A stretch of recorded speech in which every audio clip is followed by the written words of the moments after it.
Salut à tous les amis, bienvenue sur la chaîne de Sport Hexagonal, le podcast sur YouTube. Il y a un an jour pour jour, quasiment, on avait fait le récap de la saison 24-25 de football. On reprend les mêmes et on recommence, on ne change pas une équipe qui gagne, cette fois pour la preview de la tentative Coupe du Monde 2026. Ça arrive demain, c'est demain non? C'est après-demain. Après-demain. Après-demain. On est le 9? Ouais. Mardi 9. On est le 9, ça commence le 11. Comme j'ai dit, on ne change pas une équipe qui gagne. À ma gauche, sous maillot de l'Espagne, Abel, comment ça va? Salut Pablo, salut à toi Maxence, et salut à toutes les personnes qui vont regarder l'émission. Ça va super, très hypé pour cette preview qui, je pense, va être plein de surprises. Ouais. Niveau Restez de branchés. hype pour cette compétition? Niveau de hype pour la compétition, je dirais quand même un bon set. Ça reste une Coupe du Monde. En plus, moi j'aime bien le fait qu'il y ait beaucoup d'équipes et tout. Ok. Tu sais, on va découvrir des nouveaux joueurs et tout, Ouais. donc assez hypé quand même. Pareil, à ma droite, comme la dernière fois, sous moi du Costa Rica. Bonjour à tous. Ils sont pas à la Coupe du Monde. Petite Maxence. erreur rendu compte ce matin, mais c'est pas grave. Ravi de vous retrouver aujourd'hui, saison 2 du podcast. On espère que cette Coupe du Monde va bien se passer. Il y a des choses de partout, le contexte international, les équipes qui vont peut-être flop ou des surprises. En tout cas, l'hype commence à monter là petit à petit. On sort d'un Roland-Garros, d'autres sports qui nous font amener au football petit à petit. Donc dans 2 jours, je pense qu'on sera prêt. De toute façon, la magie de la Coupe du Monde, la plus belle compétition du monde, Et ouais. reprend ses droits dans 2 jours. Donc on est là. Niveau de hype, sur 10. 5,5. 5,5. 5,5, mais ça monte. J'étais à 3 il y a 2 jours, donc c'est pour ça le 5,5 est compréhensible. Ça arrive. Moi, niveau de hype, je dirais un bon 7, même peut-être 7,5. En fait. Ouais. Parce que certes, en fait, le contexte, tout ça des États-Unis, on va pas le répéter, ça a déjà beaucoup été dit, mais Ouais. ça baisse la note. Après, en fait, pour moi, la hype à 2 jours d'une Coupe du Monde, ça doit être un 9,5 sur 10. Donc ça baisse à 7,5. Mais bien sûr, on est hypé. Il y a des gros pays, tout ça. On est là. Je vous fais une petite ouverture. Évidemment, je pense que tout le monde connaît le contexte de la Coupe du Monde. Mais je pense qu'il y a 6 favoris qui sont dessinés. Je les détaille un peu après. On a l'Espagne, la France, l'Angleterre, le Brésil, l'Argentine, le Portugal. En tout cas, du côté des bookmakers, c'est comme ça que c'est fait. Il y a 6 gros favoris qui se dégagent. L'Espagne, évidemment, Euro 2024, champion et finaliste de la Nations League 24-25. Ils reprennent un peu les mêmes que ce bloc-là où ils ont été très bons. Donc, est-ce qu'ils vont pouvoir faire le back-to-back Euro Coupe du Monde? Ensuite, évidemment, la France, vainqueur en 2018, finaliste en 2022, demi-finaliste de l'Euro 2024, aussi demi-finaliste de la Nations League, qui perd contre l'Espagne. Et pour le coup, on en parlera plus tard, mais la France, il y a des forces offensives. Je pense que c'est peut-être du jamais vu dans une Coupe du Monde. Ouais. On verra ce qu'on en pense. Mais voilà. L'Angleterre, qui tourne un peu autour du pot depuis 2018, sont toujours en quart, mais toujours ça bloque un niveau. Finaliste, l'Euro 2024, ils n'ont pas démérité. Pour le coup, l'Angleterre, on a plusieurs joueurs qui arrivent à leur prime. Harry Kane, Declan Rice, c'est vraiment du monde qui est là. On a la liste de Thomas Tuchel, peut-être qu'on détaillera plus tard, on verra. Et ensuite, 3 équipes qui pour moi avancent un peu plus masquées que les 3 là. Ok. Après, on verra, mais C'est un choix. le Brésil, pays le plus titré évidemment, les 5 Coupes du Monde. On a aussi des grosses forces offensives, Vinicius, Rafinha, Hendrick, tout ça. Même si la force collective n'est pas aussi forte, pour moi, il y a quand même une armada qui mérite d'être dans la conversation.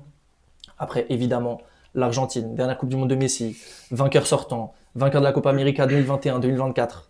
Et pareil, pour moi, on reprend un peu les mêmes et on recommence par rapport à 2022. Et Portugal, ça serait dur de dire nation émergente, mais je pense que c'est une des Coupes du Monde où ils arrivent le plus favoris sur les dernières années. Pour moi, ils sortent de la Nations League 24-25 où ils gagnent. Tous les Vitinha, Fernandes, João Neves, Nuno Mendes, tout ça qui sont vraiment à leur prime aussi. En fait, ça arrive. Pour moi, c'est un peu ça peut être le pic de leur génération à voir dans les années suivantes et avec cette dernière Coupe du Monde de Ronaldo. Donc ça, c'est un peu le décor. Je pense que vous le connaissez tous avec cette Coupe du Monde aux États-Unis, Canada, Mexique. On va chacun d'abord tour à tour nous présenter notre bracket, donc des 16e au vainqueur, sachant qu'on va chacun détailler une déception, donc l'équipe qu'on voit flop ou en tout cas sous-performer, ça dépend comment on l'a cadré. Ensuite, notre surprise, donc l'équipe qui va à l'inverse surperformer. Et enfin, détailler un peu notre champion, pourquoi on les voit champions, etc. C'est ça. Donc, je vais commencer par le mien. Ensuite, on verra si on fait Abel, Maxence, voilà. Donc, on va avoir plusieurs chapitres. Le pré-chapitre, c'est celui-là, celui du bracket. Ensuite, on a un chapitre un peu plus axé sur les joueurs. Donc, joueurs surprise, joueurs flop, pareil, un peu sous-performe, surperforme. On verra comment on les matérialise. Et ensuite, on a un petit concept, c'est la draft. Donc là, c'est la draft. En gros, on choisira un joueur par pays, chacun, sachant que si, par exemple, moi, je commence et je prends Lamine Yamal, il n'y a plus personne qui peut prendre un joueur espagnol. Donc, on doit faire avec ça. On est 3 fois 11, il y aura 33 équipes donc représentées dans ces 3 équipes en tout. On verra comment on le fait. Ça va être un exercice intéressant à faire en tout cas. Et donc, on va lancer tout de suite avec les brackets. Je vais montrer l'exemple. Je vais partir avec le mien. On ne va pas détailler comment on a fait les phases de poule, sinon ça va être long. Mais en gros, on va un peu détailler les brackets. Donc, mon premier 16e de finale, j'ai Allemagne-Écosse avec l'Allemagne qui passe. Ensuite, j'ai France-Suède avec la France qui passe. J'ai Mexique-Bosnie avec la Bosnie qui passe. J'ai les Pays-Bas-Maroc avec Pays-Bas qui passe. J'ai Colombie-Croatie avec la Croatie qui passe. L'Espagne contre l'Autriche, Espagne qui passe. Turquie-Norvège, Turquie qui passe. Et là, je voulais quand même un peu détailler. Pour moi, une équipe qu'on pouvait attendre et qui va un peu décevoir, pour moi, ça va être la Norvège. Pourquoi ? Déjà, je trouve qu'il y a une hype grandissante autour de la Norvège plus on approche la Coupe du Monde, avec le fait que ce soit la première de Haaland, que tu es quand même à côté de lui, Odegaard, Nusa, Sørloth, tout ça. Tu as un bon groupe. Après, pour moi, j'oublie pas que quand même, il y a eu une grosse campagne de qualif. Ils ont fait 8 sur 8 en qualif, invaincu, sachant qu'ils étaient dans la poule de l'Italie. Fallait quand même battre cette Italie. Après, j'oublie pas que c'est une Italie quand même bien malade et que les autres de la poule, c'était Israël, Estonie, Moldavie. Donc on est quand même sûr. Il y a 2 victoires contre l'Italie, mais sinon, en vrai, on est chill. J'oublie pas non plus que ça a manqué la qualif à l'Euro 2024. Certes, c'était dans la poule de l'Espagne, mais ça a fini derrière l'Écosse. Pour moi, si tu vas faire un ranking des équipes, quand même, la Norvège est largement au-dessus. Donc ça sous-performe quand même ces dernières années. Un autre truc personnel, c'est que pour moi, on surcote beaucoup ce que va être la rencontre France-Norvège. Pour moi, c'est quand même vachement plus déséquilibré que ce que les gens pensent que ça va être. Je sais pas, je vois un 2-0, 3-0. Mais en mode, sans forcément que la Norvège existe vraiment dans cette rencontre. Et pour moi, du coup, la raison pour laquelle ils sont là-bas dans le bracket, c'est qu'ils font 3e de groupe derrière le Sénégal. Et que pour moi, ça va manquer d'expérience face à la Turquie, qui ont déjà pris cette première qualification à l'Euro l'année dernière, même si tu peux discuter de s'ils ont flop ou pas. Pour moi, la Turquie arrive quand même mieux armée que la Norvège pour ce 16e de finale. Donc pour moi, ce qu'on peut quand même appeler une surprise, après, c'est voilà, mais c'est la Norvège du coup qui passe pas les 16e de finale. Ensuite, Belgique, Arabie Saoudite, pour moi j'ai la Belgique. Brésil, Japon, j'ai le Brésil. Côte d'Ivoire, Sénégal, j'ai mis le Sénégal qui passe en 8e. Tchéquie, Équateur, la Tchéquie. Angleterre, Congo, l'Angleterre. Argentine, Uruguay, l'Argentine. États-Unis, Égypte, États-Unis. Suisse, Iran, Suisse. Et Portugal, Ghana, Portugal. Donc là, ensuite, on arrive en 8e de finale. J'ai du coup France-Allemagne avec la France qui passe en quart. Bosnie, Pays-Bas, les Pays-Bas. Croatie, Espagne, l'Espagne. Turquie, Belgique, la Belgique. Brésil, Sénégal, le Brésil.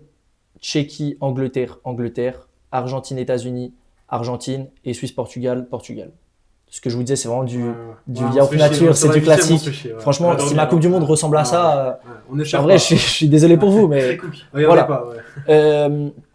Du coup, on a des quarts de finale avec France, Pays-Bas, pour moi la France qui passe, Espagne, Belgique, l'Espagne qui passe. Et là, pour le coup, je voulais quand même parler de ma surprise à son échelle parce que certes, il n'y a pas des énormes rencontres, mais pour moi, la surprise, ça va être la Belgique. Parce que pour le coup, je trouve que la Belgique, c'est vraiment une des équipes qui avance bien masquée, qui est trop peu coté pour être dans les favoris, mais trop coté pour être dans les outsiders de la Coupe du Monde. On parle beaucoup de l'Équateur, la Norvège, etc.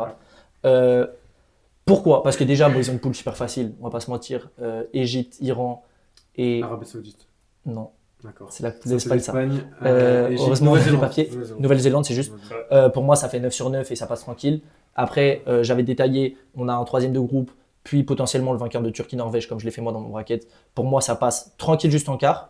Et pour moi, si je l'ai mis dans la partie surprise, c'est que pour moi, la Belgique, ça va tenir tête à l'Espagne. Alors que quand on voit comme ça, Espagne-Belgique sur le papier, je pense que peu de gens mettent la Belgique. Moi, je les vois tenir tête. Après, je leur donne un 35-65 de passer contre l'Espagne, mais ça reste une bonne équipe. Pour moi, il y a un très bon mélange d'expérience. Tu as du De Bruyne, Courtois, Lukaku, etc., même s'ils ne seront peut-être pas dans les 11, on verra. Avec la jeunesse à côté, les Jérémy Doku, Maxime de Kuyper, tout ça. Pour moi, ça peut faire une Coupe du Monde solide. Pour moi, ils seront en quart quasiment sûr. Et après, à voir s'ils font un résultat, ils n'ont pas de chance de tomber dans la partie tableau de l'Espagne en quart, parce que pour moi, je les aurais peut-être vus en demi contre une autre nation. Mais pour moi, voilà, ça s'arrêtera là. C'était comme… En fait, pour moi, on se souviendra d'une belle Coupe du Monde quand même pour la Belgique, même si 2018, ils font les demi, tout ça. Et là, on pourrait peut-être plus parler de surprise. Pour moi, ça reste quand même une belle Coupe du Monde si tu sors avec les honneurs contre l'Espagne, on va dire. Une page qui se tourne Exactement. pour la génération. Pour la génération De Bruyne, tout ça. Donc, si je finis mon bracket ensuite, Brésil-Angleterre, j'ai l'Angleterre qui passe en demi. Avec Argentine-Portugal, match qu'on attendrait tous, j'ai le Portugal qui passe. Et du coup, les deux demi, France-Espagne, bah moi je vais avec la France, j'expliquerai après pourquoi. Angleterre-Portugal, Portugal. Et donc la finale, France-Portugal. Et pour le coup, celui-là, il m'a fait hésiter, je vous mens pas. Je mets quand même la France. Donc la France est mon champion. Du monde. La troisième étoile. La troisième étoile, t'as dans mon livre. Magnifique. Bon, on verra. Pourquoi la France? Déjà, dans ma tête, c'est quasiment sûr qu'on aura en France-Espagne en demi. Et en fait, j'ai beaucoup axé sur pourquoi la France battra l'Espagne en demi et pas l'inverse. Déjà, pour moi, la France, ça va être revanchard contre l'Espagne. On a cette défaite 2-1 à l'Euro 2024 qui a quand même fait assez mal. Et la défaite 5-4 en Nations League où on avait vu notamment les débuts de Ryan Cherki. C'était un match encourageant, mais on avait pris l'eau en première mi-temps, etc. Pourquoi? J'ai l'impression que c'est peut-être ma lecture du football. J'ai l'impression qu'on est en train de passer d'un football qui était plus défensif à un football plus offensif. Quand tu vois les derniers matchs de Champions League, par exemple, tu as vu le Barça-Inter des années précédentes, tu as eu le PSG-Bayern de cette année. Pour moi, il y a plus d'équipes qui font ce choix de se tourner vers l'attaque plutôt que vers la défense. Et si on se souvient de l'Euro 2024 de Deschamps, c'était catastrophique, j'en jouais très mal. On avait la solidité défensive, mais ça s'est beaucoup fait critiquer pour ne pas marquer, etc. Et pour moi, le fait que ça soit la dernière de Deschamps, ça fait qu'il voudra ne pas recopier ce qu'il a fait en 2024. Et pour moi, on a les offensifs pour jouer avec ça. Comme j'avais dit, Olise, Dembélé, Mbappé, Doué, Barcola, j'en passe, il y a tout le monde. Mais, voilà. Pour moi, je vous l'avais dit un peu, c'est peut-être un piège de faire la lecture sur les matchs amicaux, étant donné qu'on a joué des blocs bas. Et je pense que justement, la France a plus d'armes face à des équipes qui vont jouer. Et c'est pour ça que notamment, je vois l'Espagne plus en difficulté contre la France. Je pense que notamment les matchs contre le Sénégal, la Norvège, qui vont, je pense, nous regarder dans le blanc des yeux, ça va être des meilleurs indicateurs pour savoir si est-ce qu'on est vraiment armé face à des équipes qui ne jouent pas à bloc bas. Et ensuite, comme j'ai détaillé dans mon bracket, il y a quand même un parcours assez ouvert avant que tu affrontes l'Espagne en demi. Tu tapes du coup dans mon bracket la Suède, l'Allemagne, les Pays-Bas. Pour moi, ça reste des bonnes probas pour l'équipe de France d'arriver en demi. Et après, je pense que justement, sur cette philosophie de marquer un but de plus que l'adversaire, que ce soit contre l'Espagne ou le Portugal, je pense que la France a plus de matière, plus de choses à faire valoir que ces deux équipes-là. C'est pour ça que dans mon bracket, la France est championne. Voilà. Voilà, j'ai un peu détaillé pour mes équipes. Est-ce qu'il y en a un de vous deux qui se propose? Je commence. Maxence? Allez. On part pour mon petit bracket. Du coup, l'équipe, on commence par un Équateur-Écosse. Je vois bien l'Équateur remporter ce match, même si ce sera assez serré. Ils n'ont pas une attaque fou furieux. Je pense que ça pourra faire le taf contre l'Écosse. Le deuxième match de ces 16e, c'est un Norvège-Suède. Un beau derby en quelque sorte, on pourrait dire, un derby du Nord. On pourrait voir victorieux la Norvège. Je pense que c'est quand même plus solide que la Suède qui en ce moment, c'est pas foufou. Après, on aura un Mexique-Canada. Je vois bien un Canada, pays hôte, passer quand même devant l'autre pays hôte qui est le Mexique, comme une équipe plus solide un peu de partout. Voilà mon premier choix fort qui est le choc entre le Brésil et les Pays-Bas. Et je vois les Pays-Bas passer. Ok. Ça, c'est mon. Je sais pas si je peux détailler déjà un peu le Brésil, pourquoi. C'est ton flop? Ouais, c'est mon flop parce que le Brésil. Ah oui. C'est un gros flop. Pour moi, le Brésil, d'accord, c'est séduisant en attaque. Il y a du Rafinha, il y a du Henrique, il y a du Neymar peut-être.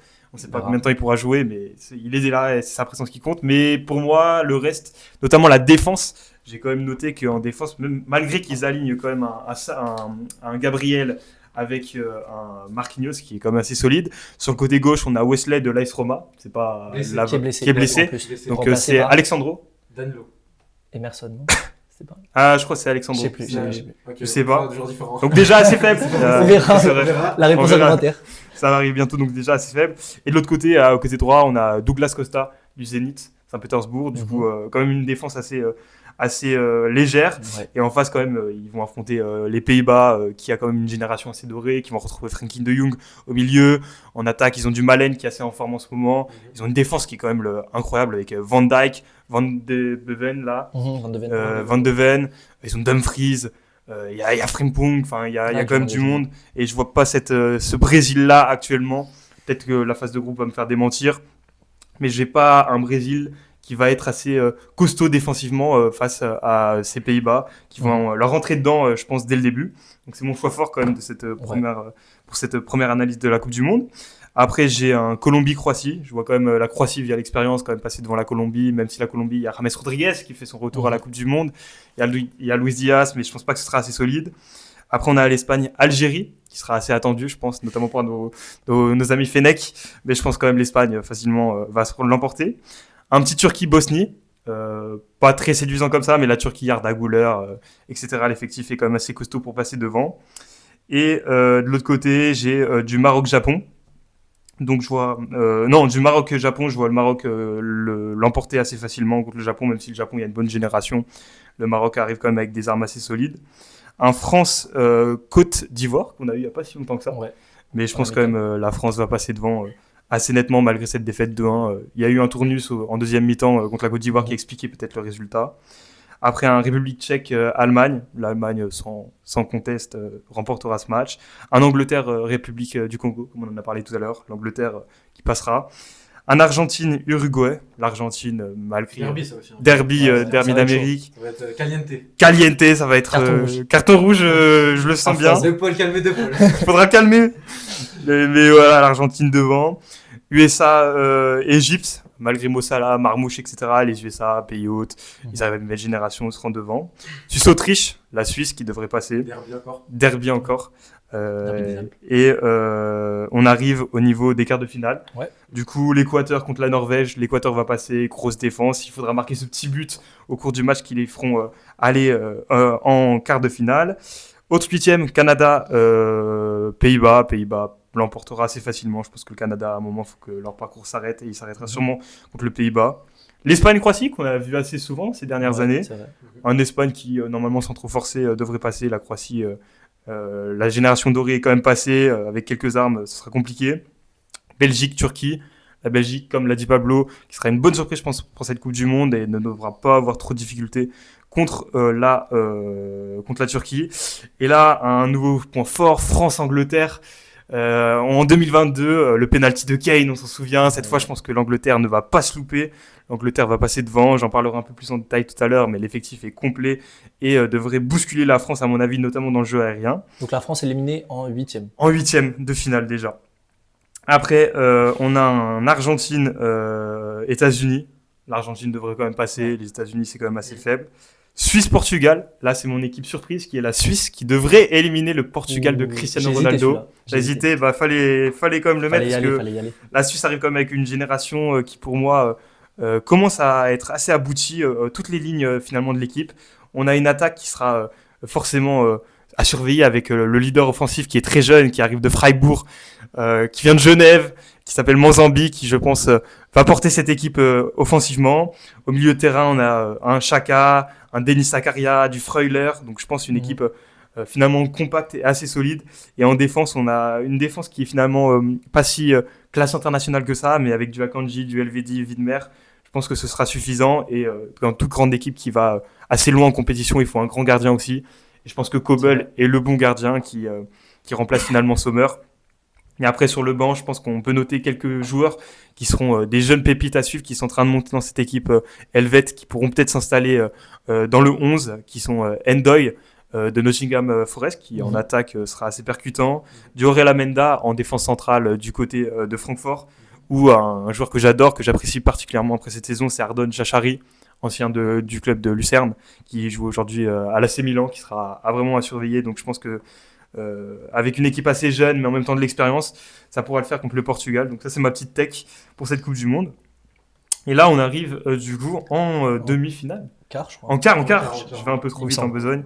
Équateur, Pays-Bas, le Pays-Bas passera. Okay. L'Espagne, Belgique, l'Espagne faut se raccompagner à la Belgique. Okay. Et du coup, je crois que j'avais un peu inversé tout à l'heure, mais en fait c'était France-Angleterre et du coup la France éliminera. C'était le Maroc tout à l'heure qui s'est fait éliminer par la France que j'ai oublié de dire. Et de l'autre côté, du coup l'Argentine-Suisse. N'abusons pas, les Suisses vont aller loin, mais la Nati se confrontera à une certaine sélection qui est difficile à jouer, qui est l'Argentine. Et du coup les demi-finales, Pays-Bas, Espagne. Je vois l'Espagne quand même passer.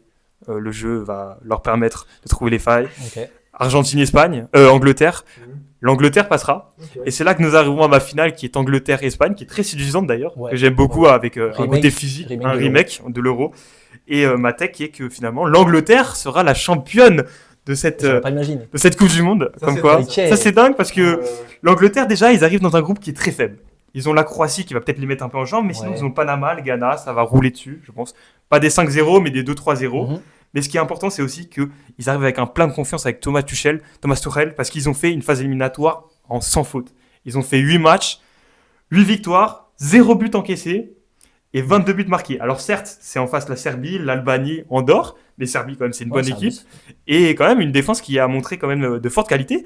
Et c'est pas que ça, c'est que le 11 finalement est complet à tous les niveaux. Parce qu'on a quand même une attaque flamboyante avec du Saka, du Kane, du Madueke. On a un milieu de terrain, on va penser notamment à Bellingham, Rice et par exemple Anderson de Nottingham. Mais c'est quand même un peu ce qui se fait de mieux finalement. Ouais. à Morgan l'heure Rogers d'aujourd'hui. aussi qui pourrait être aligné en 10. Michael on verra comment Rogers. ça se fait, mais- Ça, c'est très très fort. Et le point à noter un peu faible de l'équipe, c'est finalement la défense centrale, mais avec Gueye, Stones. Je pense que ça suffira, à mon avis, Mhm. pour fausser compagnie à beaucoup d'équipes. Et je pense qu'avec le jeu aérien, avec une équipe qui sait quand même bien jouer en contre, je pense que ça pourra facilement aller jusqu'en finale. Et face à l'Espagne, je pense que ce sera plus solide. Ça se jouera sur un coup de tête ou etc. On sait qu'une finale, c'est tendu. Ça se joue à peu de On va choses. On l'a passer vu l'épaule. encore contre PSG, contre Arsenal. Donc, à mon Mhm. avis, ça va se faire. Et puis, ils ont l'expérience. On l'a parlé déjà un peu tout à l'heure, mais ils ont quand même fait demi-finale de Coupe du Monde 2018, si je ne me Ouais. trompe pas. Certains Ils croient ont aussi. fait quart de finale Coupe du Monde 2022. En Euro 2021, ils font finale. Ouais, crois. comme l'Italie, période de tir. Et ils perdent. Et en 2024, ils Et refont ils perdent finale. aussi, ouais. Donc il y a l'expérience. Je pense que la génération est aboutie dans tous les domaines. Du coup, je les vois bien aller remporter cette Coupe du Monde. Intéressant. Très fort. Donc deux vainqueurs différents pour l'instant. Est-ce qu'on en a un troisième? On verra. On Pas de spoil, mais on passe au bracket d'Abel. Ok, donc on va commencer par les 16e de finale. Donc, premier 16e de finale, on a un Allemagne-Écosse. Bon, on va dormir, hein, l'Allemagne qui va passer. France-Iran avec la France qui va passer. Un Corée du Sud-Canada, où là, je vois déjà un premier pays organisateur se faire éliminer. Je sais pas, je vois une Corée du Sud assez créative, Ok. offensivement plutôt pas mal. Et le Canada, de ce que j'ai vu, c'est vraiment pas foufou. Mhm. Donc voilà. Après, on a un Pays-Bas-Maroc. Donc un match dans le match, vu qu'on sait la diaspora marocaine, comment elle est importante aux Pays-Bas. Et là, je vois le Maroc, grâce à sa défense et notamment le très beau parcours à la CAN, arriver sur une mentalité de vainqueur avec un nouveau coach qui essaie de mettre des choses en place, des joueurs très performants. Et je les vois donc battre les Pays-Bas. Ok. Donc c'est peut-être une première surprise en vrai pour Ouais, bien certaines sûr. personnes. Ah oui. Même si le Maroc, ça devient fait ses quand même preuves, un mais grand, quand ça a même. fait Ouais, ses ouais. preuves, etc. Voilà. Après, donc, on a Colombie-Croatie, où là, comme Maxence, je vois la Croatie gagner, notamment grâce à l'expérience, Modric, etc. L'Espagne-Algérie, pareil. Désolé pour nos amis DZ, mais l'Espagne va gagner ce match facilement, je pense. Turquie-Bosnie avec la Turquie qui passe. Belgique-Arabie Saoudite, la Belgique. Le Brésil-Japon avec le Brésil qui va passer. Équateur-Sénégal, donc moi je vois plus le Sénégal. Mais de toute façon, le Sénégal, j'aurai l'occasion d'en Ouais. parler après. Mexique-Côte d'Ivoire, là cette fois-ci, je pense que le pays organisateur va quand même gagner ce match face à une Côte d'Ivoire qui a certes une bonne puissance offensive, mais défensivement, ça peut avoir quelques lacunes, etc. Donc on verra bien. Ok, là j'ai une énorme dinguerie. Là j'ai une énorme dinguerie, ouais. Ok. Ouais, c'est vrai. Ma dinguerie arrive directement. Et c'est là où je vais parler de mon équipe flop de la Coupe du Monde. Et mon équipe flop est l'Angleterre. Le match, Le champion de Maxence. voilà, le match J'aime bien, Angleterre-Norvège, le match Angleterre-Norvège se Angleterre-Norvège. terminera par 3-2 pour la Norvège. Ok. Et vous l'aurez vu ici en premier. Voilà. Ouh. Et je vais vous détailler pourquoi un peu, pourquoi je ne sens pas l'Angleterre Ouais. durant cette Coupe du Monde. Alors, certes, tous les arguments de Maxence sont quand même, voilà, il y a, comme on a dit, l'Angleterre n'a plus rien à prouver, c'est une très grande nation du foot, etc. Mais moi, j'ai noté quelques petits points qui me, Ok. en fait, Qui te chagrinent. qui me rendent inquiet, Qui te me rendent chafouinent. inquiet, qui me chafouinent. Chafouinent. Voilà, c'est ça. Déjà, bah, comme Maxence l'a dit, pour moi, le point faible de l'Angleterre, vraiment, c'est sa défense centrale. Mhm. Notamment parce que, justement, dans tous les autres postes, ils excellent. Ouais. C'est-à-dire qu'un milieu de terrain élite, etc.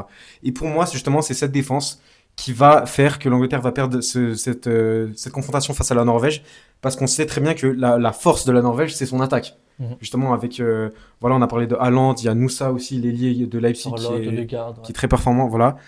Et donc pour moi, ça sera un match à but. Et donc dans mon livre, comme on dit, La Norvège va en marquer plus, donc va gagner par 3-2. Ok. Et aussi, moi, ce que je vois comme point négatif avec l'Angleterre, c'est justement ce Thomas Tuchel qui arrive en tant que coach.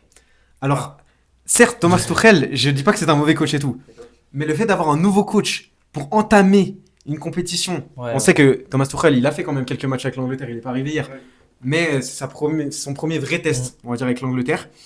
Et aussi, j'ai noté aussi Thomas Tuchel une liste très audacieuse, notamment avec quelques noms, ça m'a un peu chafouiné. Jet Spence, par exemple. Pas là. On a des choix forts aussi.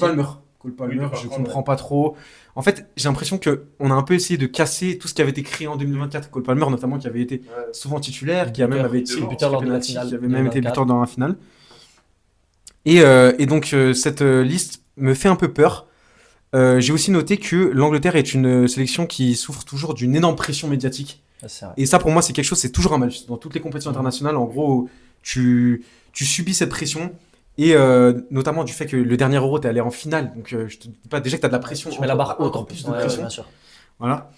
Et on verra bien. Après, c'est aussi assez compliqué à analyser dans le sens que j'ai des cadres en tête qui arrivent à leur prime. Je pense notamment à Kane et Rice, par exemple, pour ne citer que. Et d'autres, on est totalement dans le flou. Par exemple, est-ce que Bellingham va faire une grande compétition ? On sait même pas comment il va être utilisé finalement. C'est ça. Qu'en est-il de Pickford, un gardien qui, certes, peut faire des matchs exceptionnels, mais peut aussi être irrégulier. Voilà. Même, voilà, on a dit, ok, Marc Guéhi en défense centrale, mais bon, c'est pas non plus... En fait, le problème aussi, c'est que Haaland, il sait jouer en fait contre ces genres de défenseurs, la PL, etc. Donc, il peut faire beaucoup de dégâts. Odegaard aussi, il connaît très bien. Il connaît même Rice, etc. Donc à force égale, je vois la Norvège gagner 3-2. Et l'Angleterre sortir les 16e de finale, du coup. Les 16e de finale. Ce qui serait quand même une dinguerie. Ah oui, bien sûr. Ce serait une bombe médiatique, je pense. On continue avec les États-Unis et Égypte. Alors là, comparé à tous mes compères, moi je regarde la CAN. Je sais que l'Égypte. Oui. L'Égypte, attention, l'Égypte défensivement est très très solide. C'est très très compliqué de marquer. Et les États-Unis, je les vois pas non forcément flamboyants. Donc je vois l'Égypte gagner un petit 1-0 comme ça. Ça se tient. Bon, ils vont pas aller. Spoiler, ils vont pas aller bien loin, mais au moins ils passent le premier tour. Après, on a le Suisse-Autriche, donc le petit derby des Alpes. Donc là, la Suisse aussi, je les vois passer. Et on finit par Portugal-Ghana, qui voit le Portugal passer pour ses 16e. Ensuite, pour les 8e, on a un France... attendez. Non, pardon. Je pull up. Tu vas vite en besogne. Un Allemagne-France, pardon. Je vais vite en besogne. Okay. L'Allemagne-France, comme Pablo, je vois la France quand même passer ce tour. Notamment avec l'Allemagne aussi, une sélection, on est un peu... On peut pas vraiment pronostiquer cette sélection. Ouais. Soit ça clique, soit c'est catastrophique. Donc je vois la France quand même avec plus de base. Après, on a donc un 8e très facile pour le Maroc qui est donc contre la Corée du Sud. Maroc-Corée du Sud. Donc là, pas de débat. Je vois le Maroc s'imposer facilement. Puis on a un Croatie-Espagne. Pareil, l'Espagne va passer. Un Turquie-Belgique avec les Diables Rouges qui passent en quart.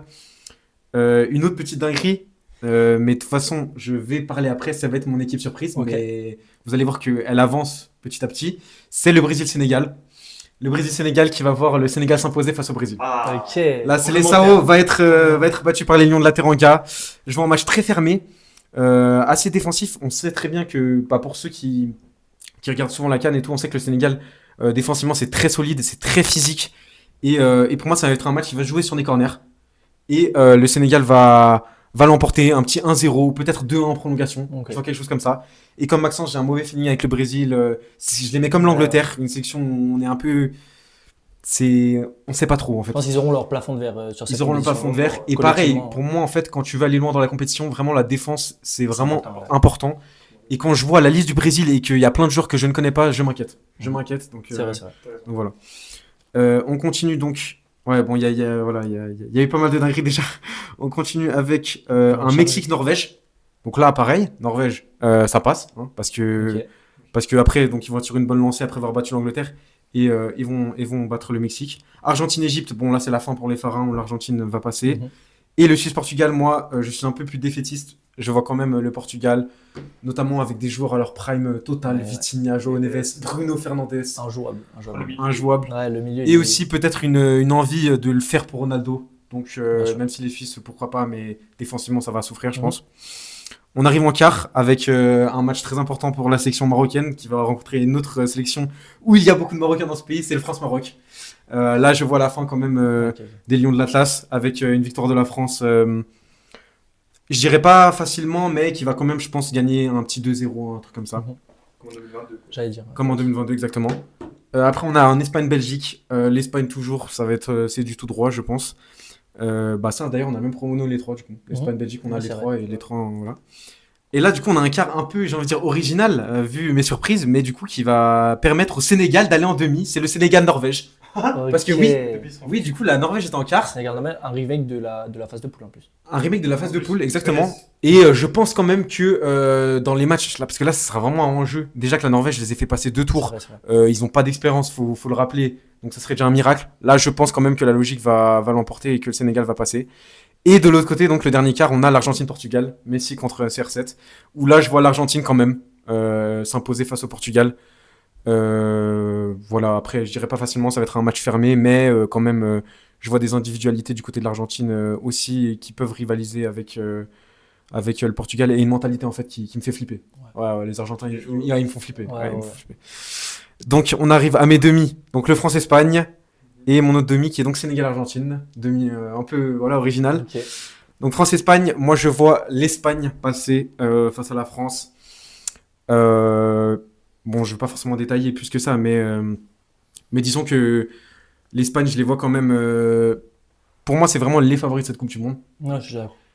Et je dirais pas de loin, mais quand même, ils mettent une petite distance au deuxième. Ouais, je suis d'accord. Voilà. Donc, notamment le collectif, et même rien n'a changé. Ouais. Tu vois, tu sens qu'en fait, ça va être relou à jouer. Ça va tiki-taka, ça. Mhm. Voilà.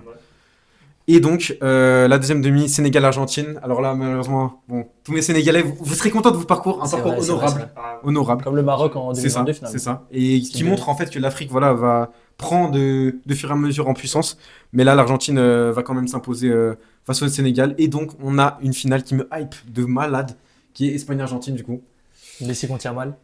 Messi contre. Est-ce que Messi va lui donner le contre banc? Yamal. J'ai oublié de parler du Sénégal. Attendez, 2 secondes. Ok, Je parle c'est du ta Sénégal, surprise. ma surprise. Du coup, J'ai bien pas trop sûr. détaillé C'est pourquoi. vrai, ça. En gros, c'est une très bonne équipe qui va être sous-cotée. Dis-nous, dis-nous. Déjà, je commence. Donc le Sénégal, ça arrive sur une très bonne dynamique. J'ai noté donc le quart de finale en Coupe du Monde 2022, donc quand même quart. Donc atteindre les demi, ça serait Là, c'est un vrai, tour ça. en plus en soi. Et champion, bon, même si champion entre guillemets de cette CAN 2025, même si bon, maintenant ils sont plus champions, mais bon, Hassoul, on va pas trop On va parler. éviter les polémiques. On va éviter toutes les polémiques. Donc voilà. Cette équipe qui va se baser en fait notamment sur moi ce que j'adore pour la Coupe du Monde, c'est une grosse défense et un gardien que je trouve vraiment performant, même Ouais. s'il joue en Arabie Saoudite. Edouard Mendy, on sait que ça reste une valeur sûre. Et la défense notamment avec Kalidou Koulibaly, qui reste très solide. Et ça c'est essentiel pour une compétition comme la Coupe du Monde pour moi où il faut que tu aies un socle défensif. Voilà. J'ai aussi noté qu'on a un bon mélange entre la fin d'une génération et le début d'une génération entre guillemets que je dirais dorée. Donc déjà la fin d'une génération, je m'explique avec notamment j'ai cité Edouard Mendy, Kalidou Koulibaly, mais même Sadio Mané. Ouais. Peut-être une envie pour le Sénégal de le faire pour ces cadres en fait qui ont tant apporté au Sénégal. Quand on se rappelle par exemple du Sénégal il y a 10 ans, voilà, on voit que ça a vraiment évolué, même dans les coachs, les infrastructures, etc. Donc peut-être une envie supérieure pour cette dernière Coupe du Monde, sûrement de ces 3 cadres par exemple. Et le début d'une nouvelle qui me hype vraiment et qui apporte une dimension technique en fait au Sénégal, qui notamment à travers Iliman Ndiaye, je pense, notamment qui est la représentation même, ou même Lamine Camara au milieu, qui est un Ismaïla joueur. Sarr aussi, il fait une Ismaïla saison Sarr fou qui avec fait une Crystal saison de Palace. fou avec Crystal Palace. Mbaye. Même C'est Mbaye vrai. qui peut rentrer en cours de match.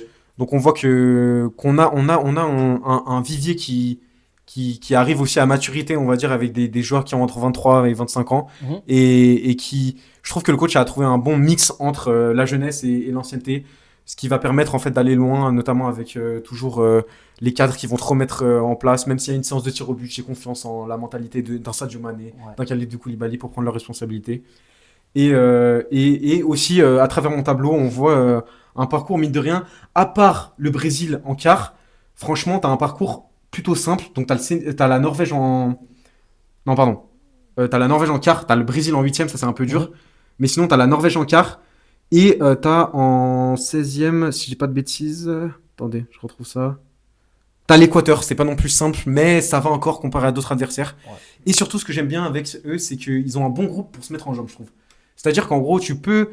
En fait, t'as du challenge tout en étant, on va dire, pas sûr d'être qualifié, mais... Et je pense que l'Irak dans la c'est poule ça. te donne quand même L'Irak va te faire presque du la bien, certitude c'est ça. des 3 points et on C'est sait que le cut il sera grosso modo à 3 À 3 points, voilà. différence de but peu négative et je pense Voilà. que surtout tu parles de la force défensive du Sénégal, je Mhm. pense que ça tapera l'Irak plus que ça se fera taper au pire contre les autres équipes. Ouais. Et la France, ça te donne un test pour te mettre directement en jambes.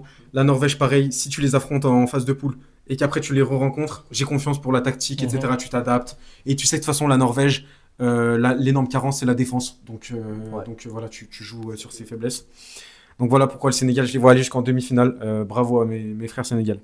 Et donc en finale, l'Espagne-Argentine, je vois l'Argentine championne du monde. L'Argentine qui fait le doublé. Back to back. Back to back.